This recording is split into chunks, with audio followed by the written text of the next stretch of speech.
It is no show place, this town. Not wealthy, not well known. Before what happened here in December 1944, or even since. For 7 days, history paused at a crossroads in this Belgian Ardennes village and then passed on. Unless we can call history the echoes that ring in the memories of the men who make it, as they did in the battle at Saint-Vith.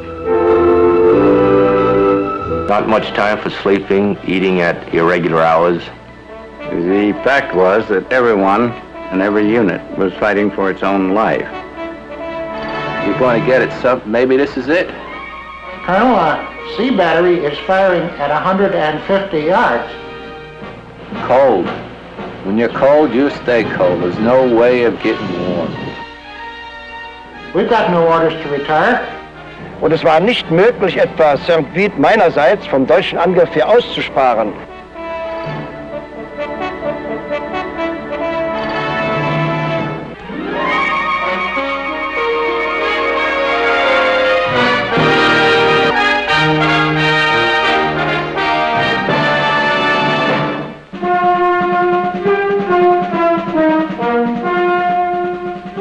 In the fall of 1944, the German army had been fighting for 5 years. Allied confidence was high, its strength overwhelming, and a halt in its sweep across Europe at the German frontier regarded as temporary. There, the forces of Field Marshal von Rundstedt held desperately, their calls for reinforcements answered by inferior materials or silence.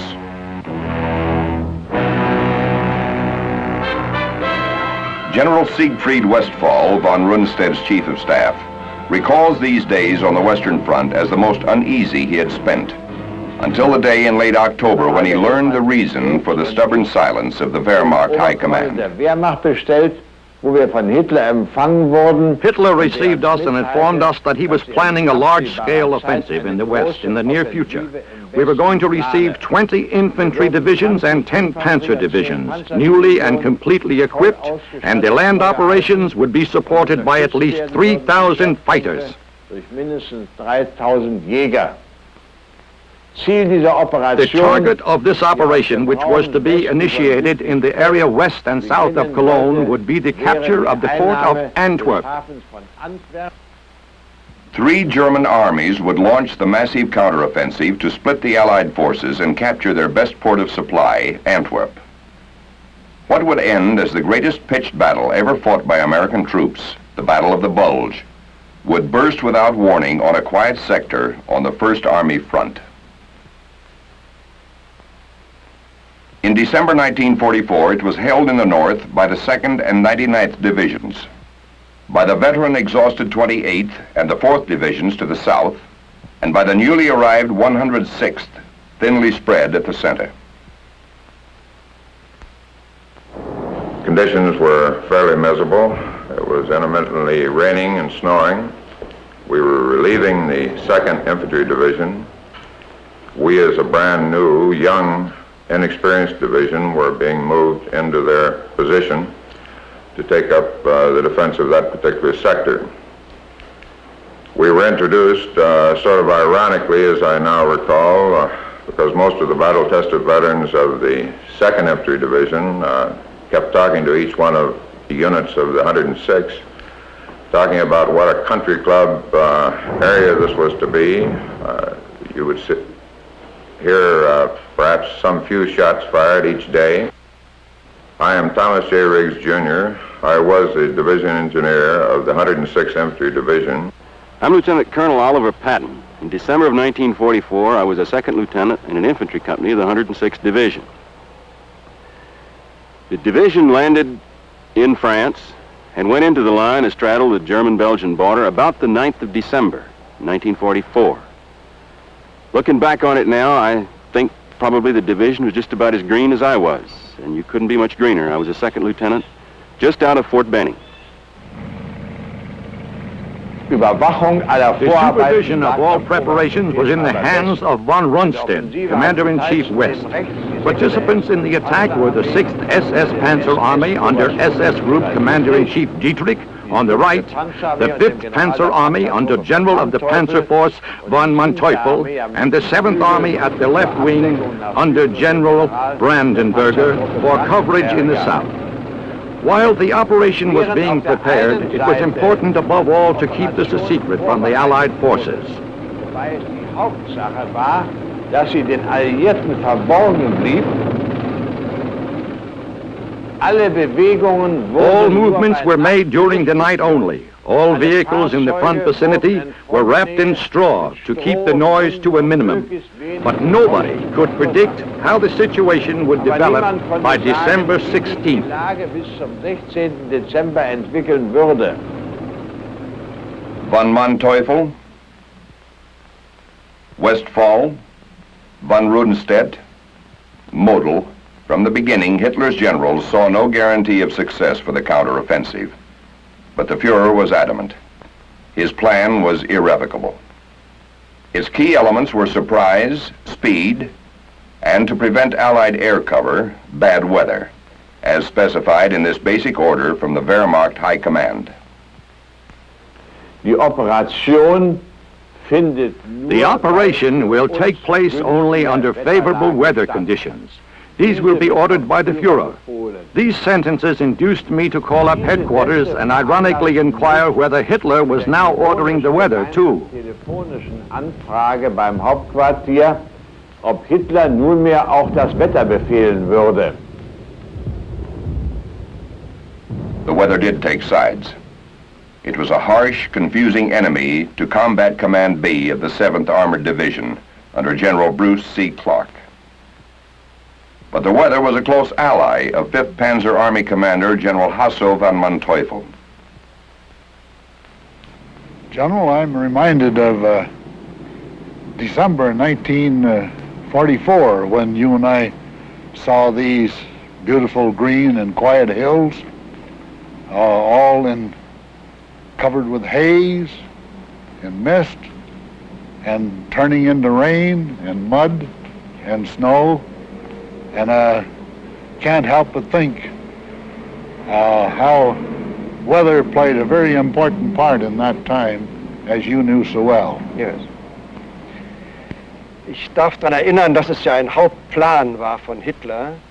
It had been Hitler's plan to start the offensive only during bad weather. And during the days prior to the attack, the weather actually was bad, so that the German High Command was afraid it might change to clear winter weather and blue skies, in which case your aerial combat forces might have stopped the attack in its very early stage. In fact, the weather on December 16 was just as you described it now. Visibility was bad.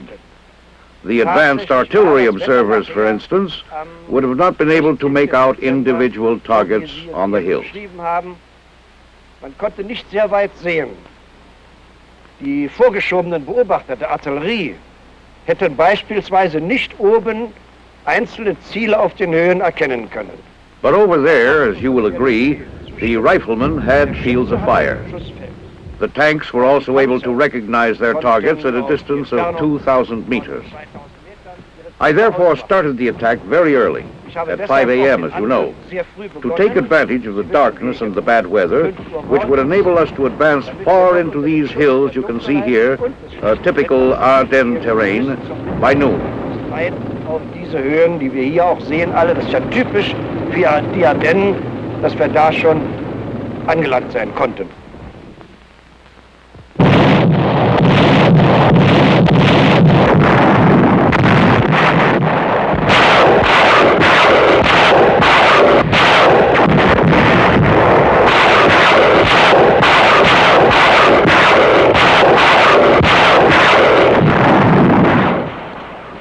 Preparations, evaluations, and obvious shortcomings became sort of academic on the early morning of December 16th. In this supposed very quiet sector, we suddenly found ourselves hit with an immense artillery barrage that included calibers of guns up to railroad carriage type, landing in all sectors, including the Division CP and Saint-Vith. Immediately after this barrage lifted, it probably lasted about an hour, I started to get reports from my various companies, each one of which was attached to each of the 3 infantry regiments of the 106th Infantry Division. These reports were excited. They were, however, objective. They showed that we were being hit by a fairly massive force. In the 28th Division's area to the south, the opening guns of the offensive aroused the commanding officer of the 112th Regiment, Colonel Guston Nelson. I immediately jumped out of the bed, ran downstairs, and rang up division headquarters, which was then about 40 miles away at Wiltz. And I got a sleepy major on the phone. I asked him what was going on in the honeymoon sector, and he said he didn't know. And I said, you better find out. I said, there's either a major attack or a raid in force going on there, and artillery's coming in like the very mischief.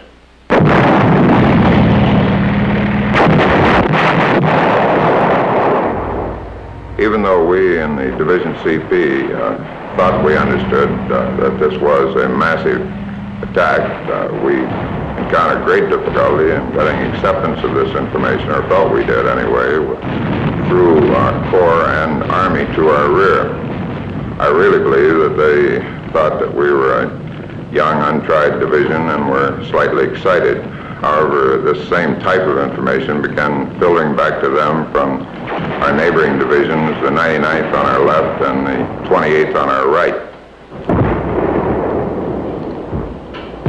The seriousness of this situation finally became evident to 8th Corps later in the day, at which point they attached to us primarily the Combat Command B of the 9th Armored Division.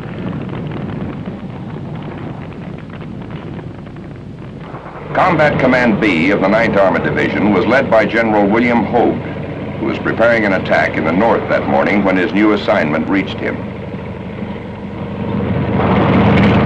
I then went to St. Vith and reported to General Jones, commander of the 106th Division. He told me that there was an attack all along his front and that 2 of his regiments were partially surrounded to the east of St. Vith. He did not have a very clear picture as to the nature of the attack, but said it was rather strong. He directed me to move to St. Vith as soon as possible.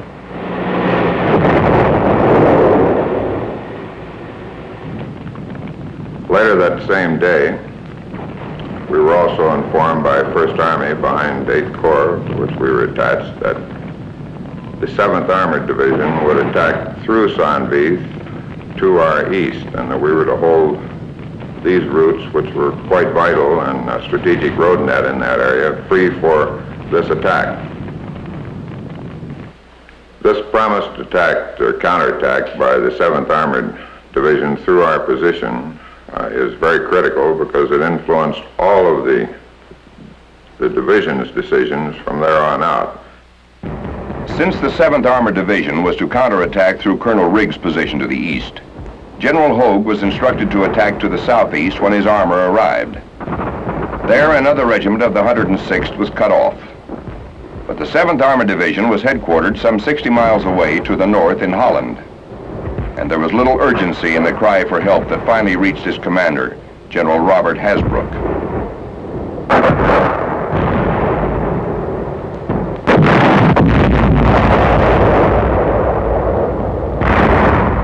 It was a quiet day, but along about 5:30 p.m. I received a very laconic message from 9th Army which read, "Prepare your command for movement to Century." Century was the code name for the 8th Corps. I immediately sent for my G2 to learn the situation down there, and from the Schaeff situation report, it appeared that it was a very quiet front where troops were sent to rest or to be indoctrinated, new green troops to be indoctrinated. After receipt of this message, I decided to send General Bruce Clark, who commanded Combat Command B, immediately to Bastogne, the headquarters of Century, to learn the situation and what our probable mission would be.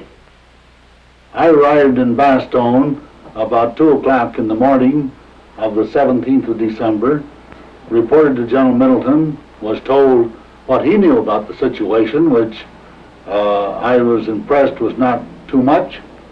And I was told that after I had had some sleep, I would go the next morning to St. Vith and report to General Jones and move my command there and give him some help.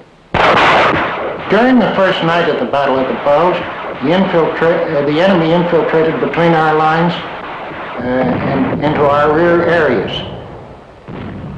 We didn't see very many Germans. Of course, now we know that they were moving in on both sides of us, that we had been almost cut off.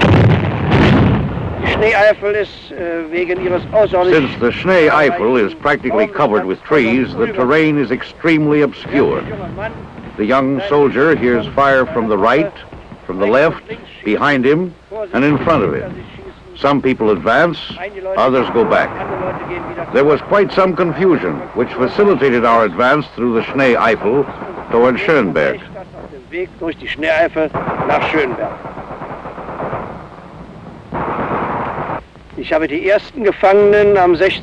I met the first prisoners at noon on December 18th, on my way from the northern part of the Schnee Eifel via Bleialf to Schönberg.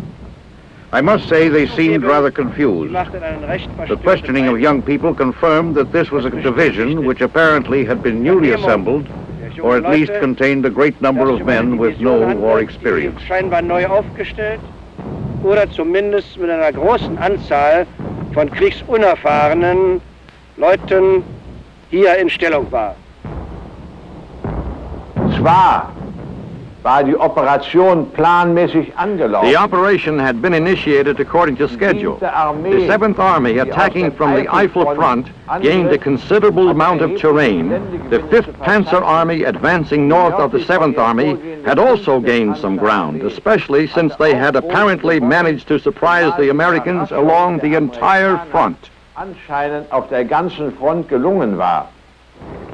On the morning of the 17th, word reached St. Vith of a German penetration coming from the east toward Colonel Riggs' position. The division commander asked me to ordered me, as a matter of fact, to set up a defense line astride the Schoenberg-Sandvith road to hold that road for the promised counterattack of the 7th Armored and as an escape route for our 2 infantry regiments to the front.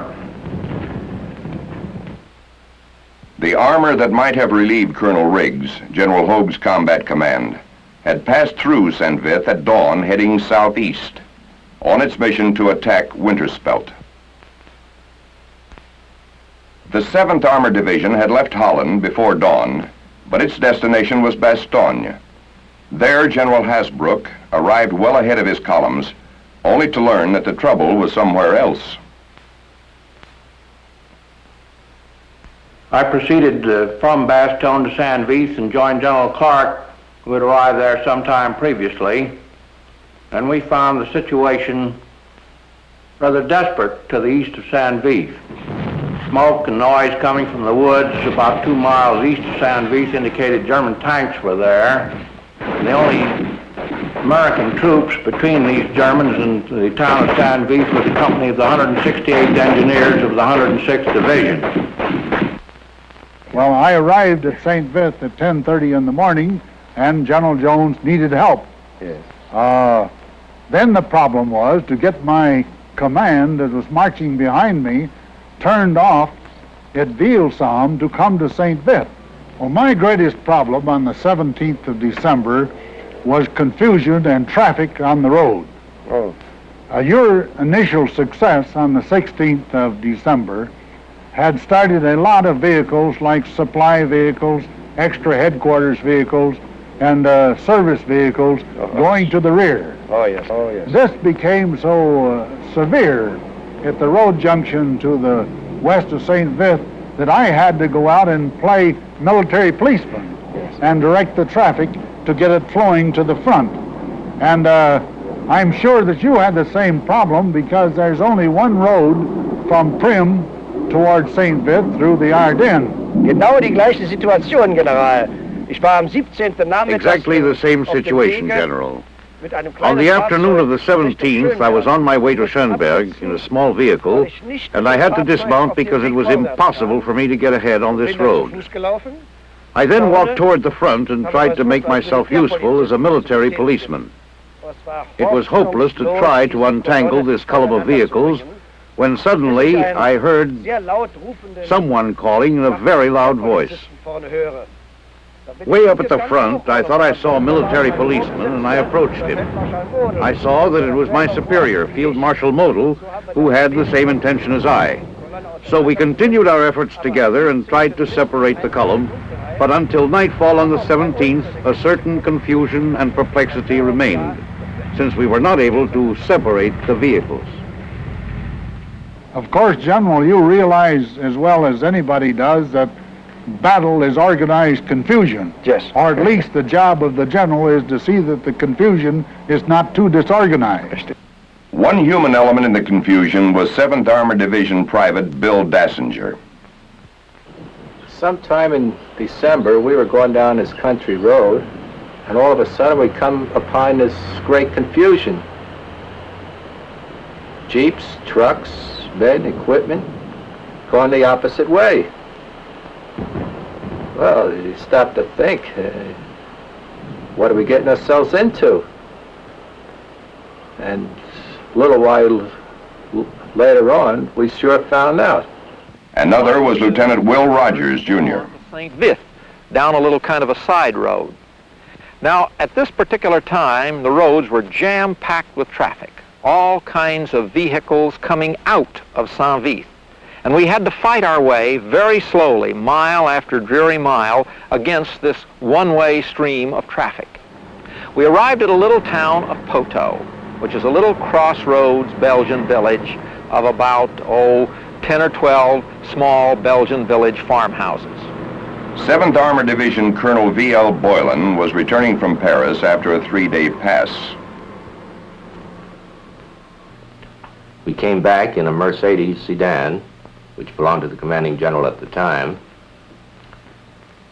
And when we hit a crossroad where we would cut north to Holland to rejoin our units, we saw an armored column moving south and cutting to the east. It looked familiar, so we dismounted, went over and talked to the military police, and found out it was our own division. Nobody would tell us where it was going, so we decided to follow it. The armored columns, like hundreds, thousands of other troops and vehicles on the 17th of December, was approaching St. Vith, Belgium.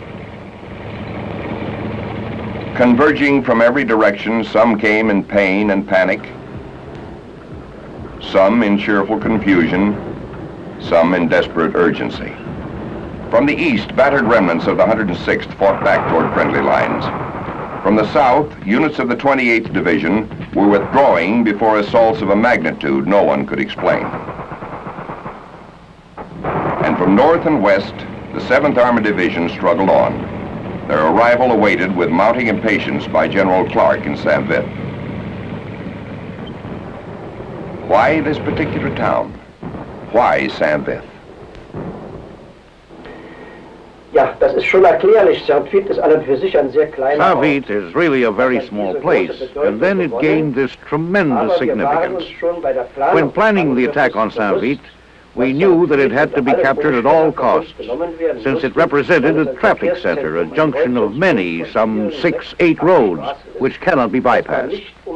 St. Vith had to be taken because all reserves which tried to attack the northern flank of my army, or the 6th Army in the north, had to come through St. Vith, just as you did. We were therefore very conscious of the importance of St. Vith and had planned its capture on the 17th of December. Waren wir uns der Bedeutung von St. Vith sehr bewusst und hatten in meine Rechnung eingestellt, es am 17th December, St. Vith zu nehmen. And I proceeded to leave and to join my unit at St. Vith. Unfortunately, I was unable to join it that night. We were shot off 2 of the roads and returned and left early the next morning. And I saw that we couldn't get on to St. Vith that night. So we went to sleep in a hayloft over what was apparently a dairy.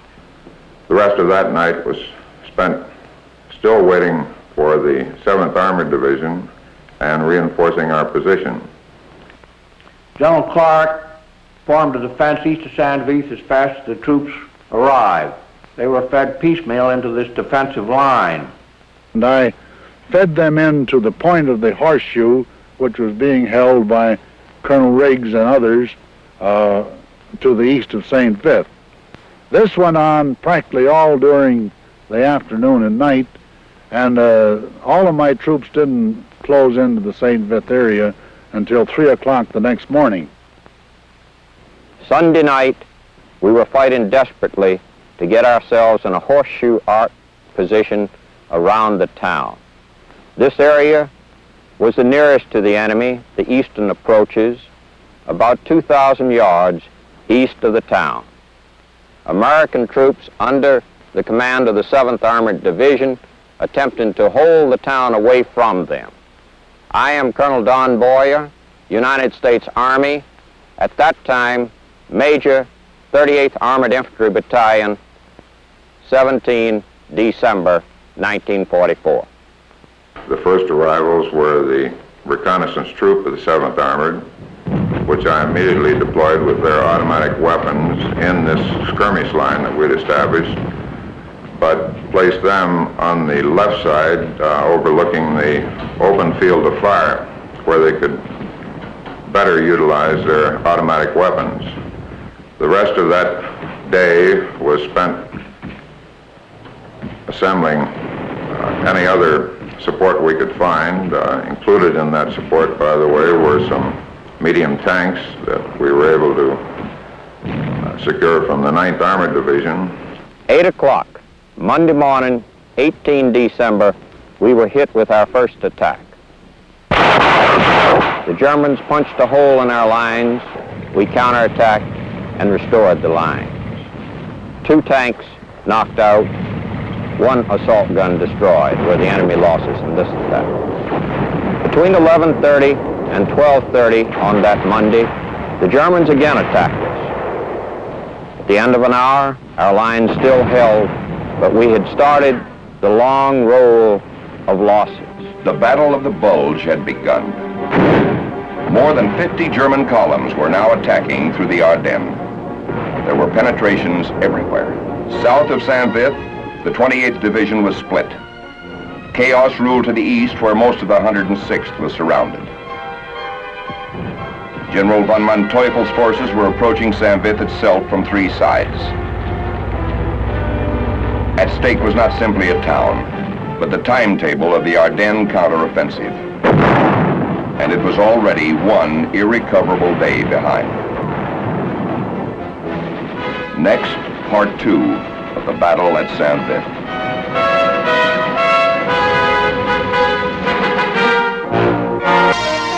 On the 18th of December, 1944, the conflict that would become the Battle of the Bulge was 2 days old.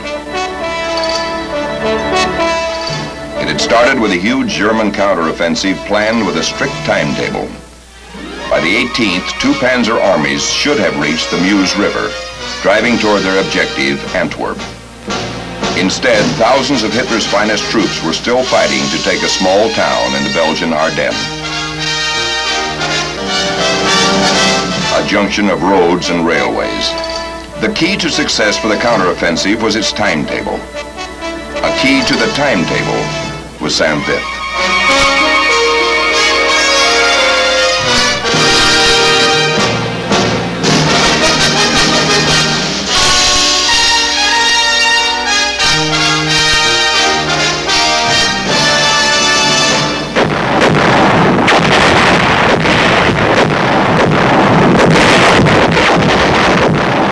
At dawn on the 16th, the massive German assault had achieved its first object, surprise. It had overwhelmed the inexperienced American troops in the forests east of St. Vith, where some, like Colonel Oliver Patton, then a Green Lieutenant in the 106th Division, were still trying to fight back to friendly lines on the 18th.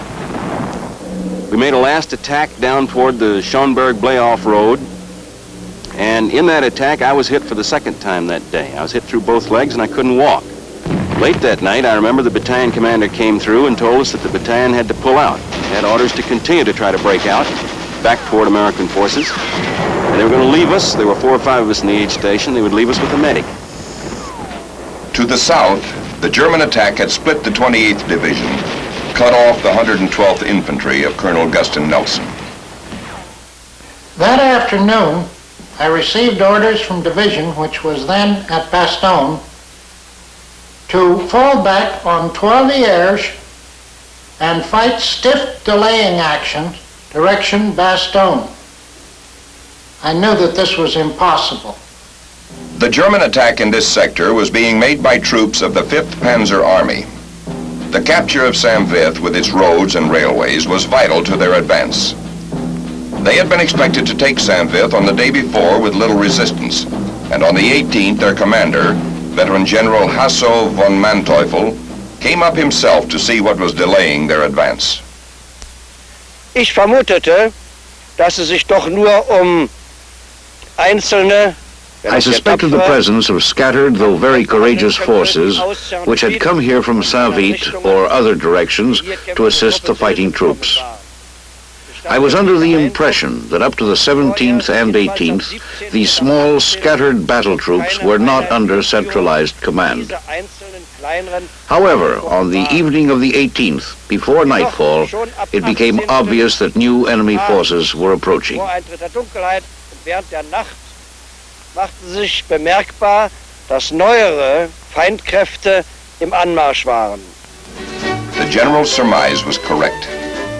But American intelligence of the size of the German attack was still so limited that some units of the 9th and then 7th Armored Divisions hastily strung out to extend the American defenses from the original roadblock to a long horseshoe line. We're still unaware that even a little crossroads like Poteau could be vital. There, most troops had already withdrawn when Lieutenant Will Rogers, Jr. woke on the morning of the 18th to word that a German tank was in the street below.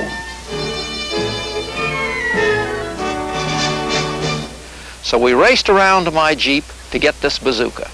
And the rest was sheer Laurel and Hardy. We couldn't get the strap off because it was covered with mud. Finally, we fought and got the bazooka unstrapped, and then we got it tangled up in in some camouflage netting.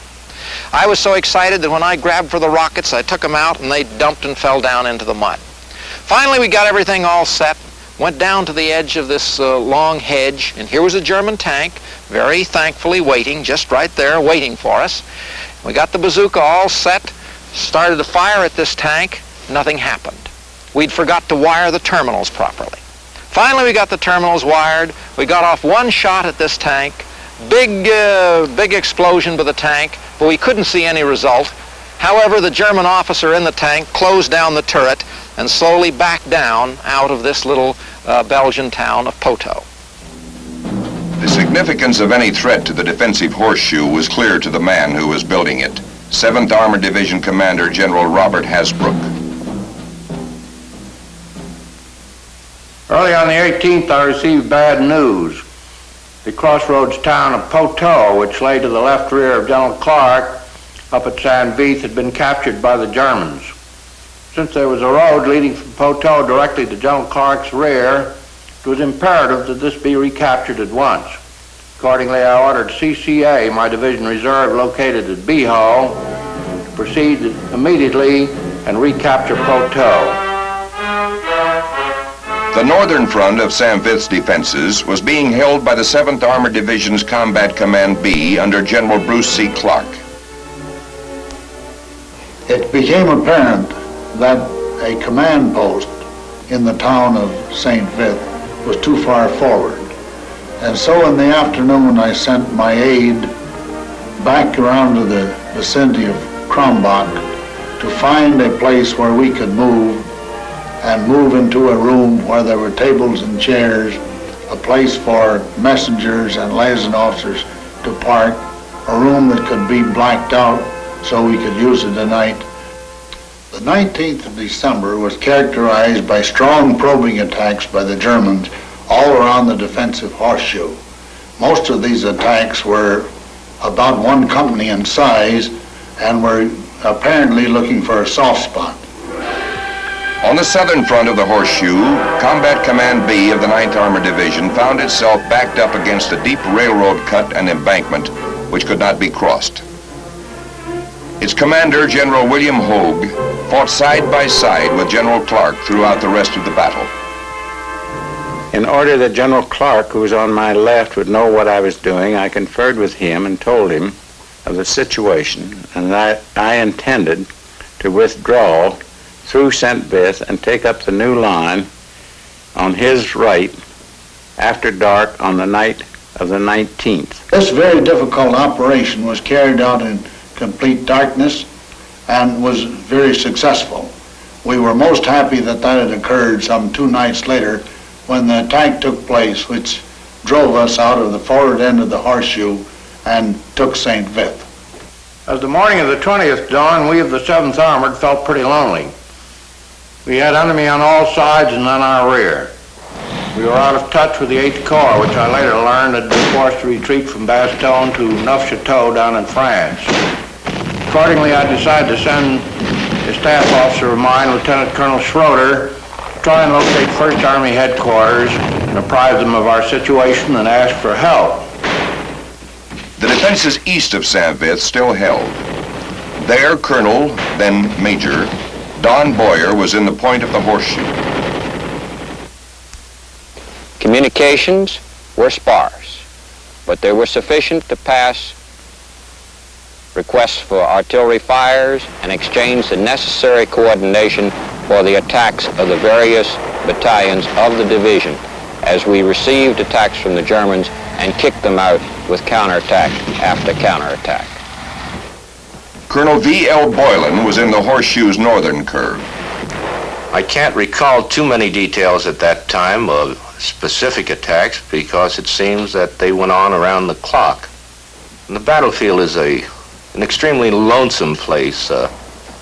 It's not milling with people. You don't see much. You hear things, tanks blowing up, artillery, small rounds, and things like that. For a private like Bill Dassinger, the battlefield was everywhere. Minute by minute, things change. I only know what it is to be in just that little hole. Maybe a squad or two around us. That's all we know. We know that little bit of territory that we have. You were constantly getting rumors. I remember one time we heard that the brightest spot on the Western Front was St. Vith. Many men believed the rumors that different units had pulled out and in turn were panicked. I remember reading one of Jim Thurber's book stories, which is entitled The Day the Dam Broke. And it seemed so apropos to this situation that I ask every member of my staff to read that book and take it to heart. Continued attacks went on during the day on both of the Combat Command Bs, and my G2 towards the end of the day told me that we had prisoners of war in our prisoner of war enclosure who were identified from 5 German divisions. This seemed impossible to me, but later events proved it to be correct. The defensive horseshoe was now a good 25 miles long, reinforced by Colonel Nelson's regiment that had lost touch with its division. But the line was being pounded from a horseshoe into a fortified goose egg. Lieutenant Patton knew why. He was riding wounded on the hood of a jeep, driven by a German officer back toward a German aid station. There were 2 things going on that road that even a lieutenant as green as I was could add up and make sense out of. First thing, of course, was the number of troops moving west along that road, infantry on either side of the road, and the other was the number of vehicles coming down. Tanks, trucks, flak wagons, cars, and they were the biggest tanks I'd ever seen in my life. Every time one of those tanks would go by, I'd look at it, and the lieutenant would lean over and look at me and grin. As I occupied my positions here on the east, on the night of the 20th, 21st, snow flurries in the air, all of us with frostbite, some with frozen fingers and frozen legs, to our front, to our right flank, to our left flank all night long. We heard the noise of trucks and the noise of tanks moving into position. At last, the long-delayed coordinated German attack on Saint-Vith fell. But General Hasbrouck's search for First Army headquarters and his efforts to convince them that he was facing more than a local German counterattack had been successful. On the morning of the 21st, we were overjoyed to find that the 82nd Airborne had arrived in our general vicinity and had made a tenuous contact with us near the Vilsam Bridge. This was an eventful day in our sector. CCB of the 7th Armored was attacked by a full German corps. By noon, heavy concentrations of artillery started breaking on the woods in which my forces were located. Screaming Mimi barrages started. These sounded like a huge spring being compressed and then suddenly cut loose. It was a horrible din that came through the air down among the trees. I remember one unit commander who I had who several times reported to me that he had to be relieved or had to have reinforcements that he could only hold maybe another hour or sometimes 3 hours or sometimes 8 hours. I remember telling him very definitely that, saying, how the hell do you know how long can you hold? You just hold there as long as you have the ability to fire back. Time meant nothing to me. But between 1200 and 1300 on the 21st until 2300 hours or 11 o'clock that night, I saw my own immediate force, which had been in the neighborhood of 680 men, go to less than 200. The eastern point in the horseshoe defending Saint-Vith was now an island defending only itself. There, Colonel Thomas J. Riggs, the 106th Division engineer, whose roadblock had been the town's first defense, still held the road under his original orders. By that evening, the Germans were building up their intensity and were starting to break through on both of our flanks. By about midnight, we'd lost communication on both flanks with the two units, so we knew we were being completely isolated. Knowing that Saint-Vith now was filled with German troops coming in from the east, the north, and the south, I peeled off to the right until we got in the vicinity of the road that led to Prüm. And there we broke off into 5- and 8-man groups. I gave them a compass bearing and told them to try to work their way to the west to rejoin General Clark, Combat Command B, where we might continue the fight. For by nightfall, I and the 4 men in my group were prisoners of the Germans. And I realized that in the furious fighting the day before, that I had been wounded, and for me, the world had come to an end at that point. We could then, in the dawn's light, see that all the roads leading into Saint-Vith were full of German troops concentrating on and going through Saint-Vith. We obviously could not counterattack. I attempted at that time to split them up into patrols so they could attempt to work their way back to the friendly lines, the U.S. lines. We started 2 of these patrols out and watched both of them captured. And shortly thereafter, I was captured with the remainder of the group. In the afternoon of 21st December, General Clark informed me that the attack on Saint-Vith was becoming so heavy they would be forced out of that position that evening, and said he would retreat to the west. I I agreed to conform with his movement. Der bisherige außerordentliche Zeitverlust. The tremendous delay we had suffered so far in my schedule left its mark on the whole Army, in the Central Corps as well as in the southern sector. Deshalb waren meine Anstrengungen bis zum 22. Dezember dahin gerichtet, Until December 22nd, therefore, my efforts were concentrated on the coordination of the attack on Saint-Vite. In other words, the cooperation of all arms, the infantry, the storm guns, the artillery, the tanks, in a final attempt to take Saint-Vite. nicht auslassen konnte.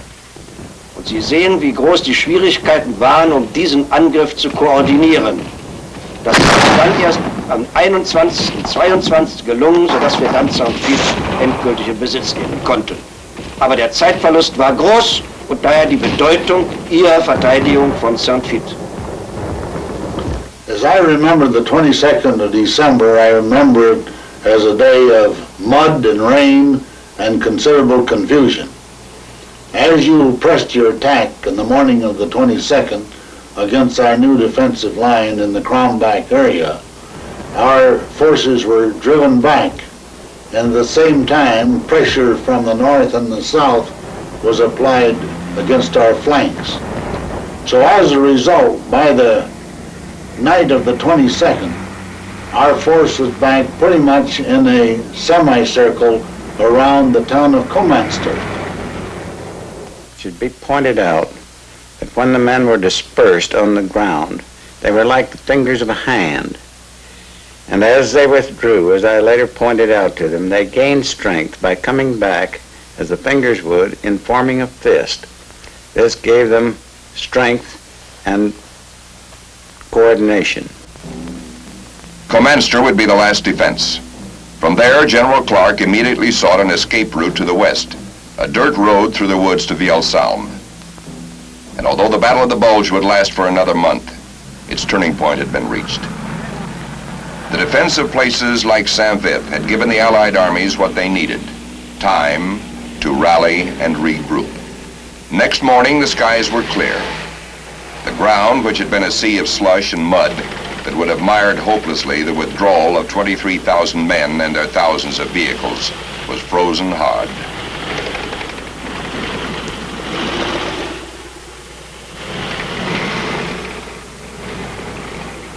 During the early morning hours of the 23rd, both CCB of the 7th Armored and CCB of the 9th Armored were hotly engaged with the enemy.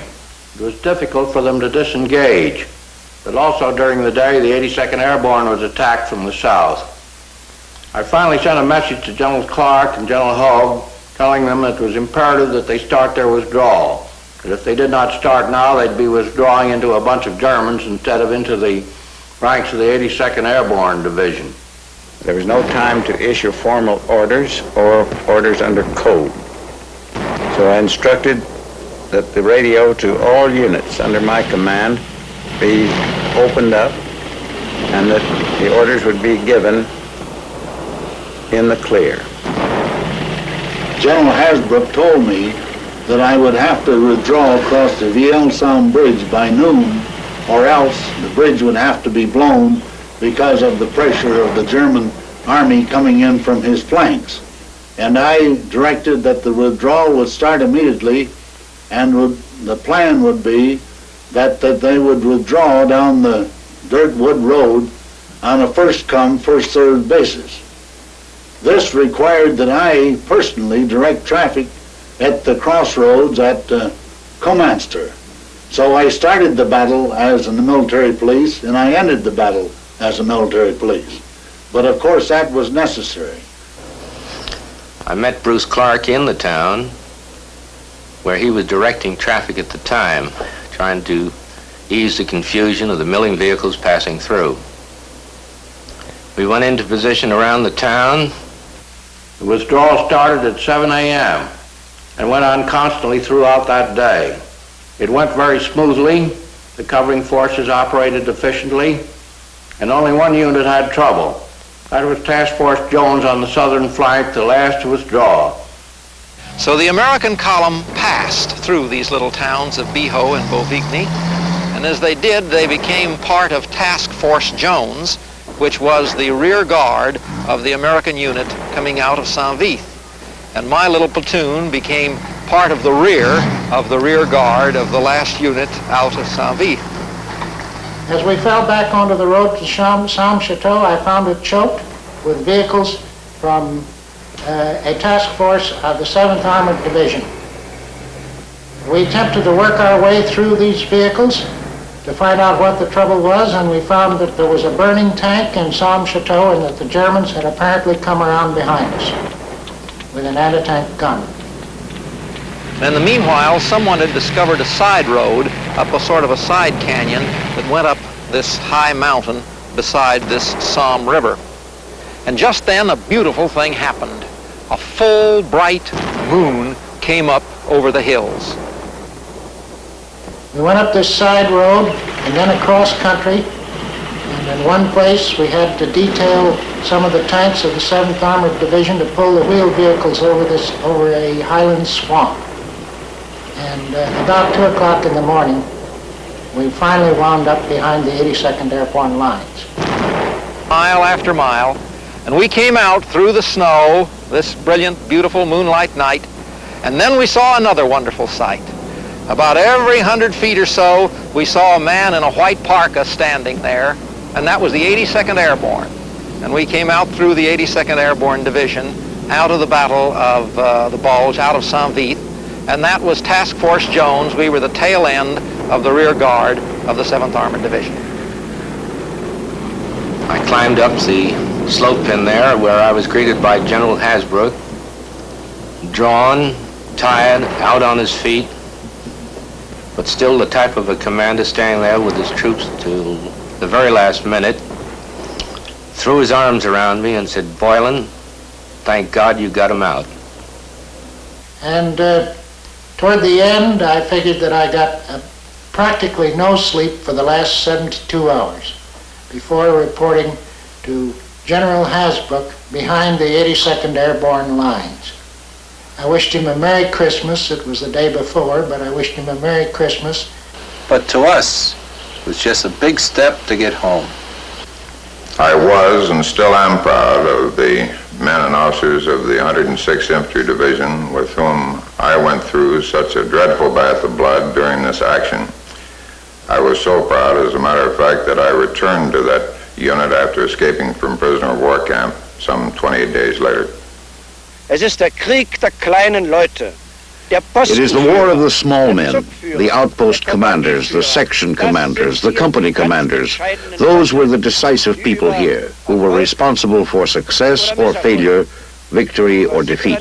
We depended upon their courage. They could not afford to get confused and had to act according to their own decisions until the higher command was again in a position to take over.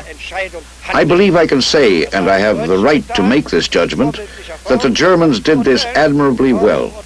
At the same time, however, I am also convinced that this was the case with the American forces, who, after all, succeeded in upsetting the entire time schedule, not only of the attacking unit in Saint-Vith, but also of the 5th and 6th Panzer armies. That is a fact which cannot be denied. Just 1 month later, in January, you can imagine how we felt, the satisfaction of regaining what we had been forced to lose. There was snow on the ground. Small road leading down to the right, a few farmhouses and trees, and Saint-Vith itself. No movement, no noise, no dogs, no smoke, lifeless, flattened. Such is the rush of history that Saint-Vith, Belgium, is almost lost in it now. But not in the memories of those who made history there that winter, or those who must take life up again when history is past. And then we came back, one by one. The first to return were my father and my elder brothers. But when we came back, things weren't over yet, by far. Everything was destroyed here. That wasn't too bad. Somehow children don't care too much for material values, but the destroyed tanks were a horror. Everywhere, sometimes there were still burned bodies inside. Soldiers, Germans, Americans. And when we were playing sometimes, or ventured into the woods, which was very dangerous, when we tried to jump across a trench or something, suddenly we were startled with horror because there was a body lying in there. But gradually things came back to normal. Accidents were less frequent, and in time they were forgotten. And then it went on like that, and in spite of everything, we grew up and became strong. But still, something has remained. Sometimes when one talks about it, it comes back to one's memory, how awful it is. Wie schlimm es ist. Und ich denke, dass es sehr schwer ist für ein Kind. Well, one of the things that's always bothered me most about the Battle of San Luis is that a number of heroic actions went unrecognized and unrewarded. Of course, there were a good many Silver Stars and Bronze Stars awarded because I had delegated that authority to my commanders, and they carried them in their pockets and were authorized to put them on the man at the time. But the higher decorations, which many deserved, were not forthcoming because the sworn statements of witnesses were hard to get in the heat of battle. Afterwards, the witnesses were gone in some cases, and in others, the act was forgotten only too soon.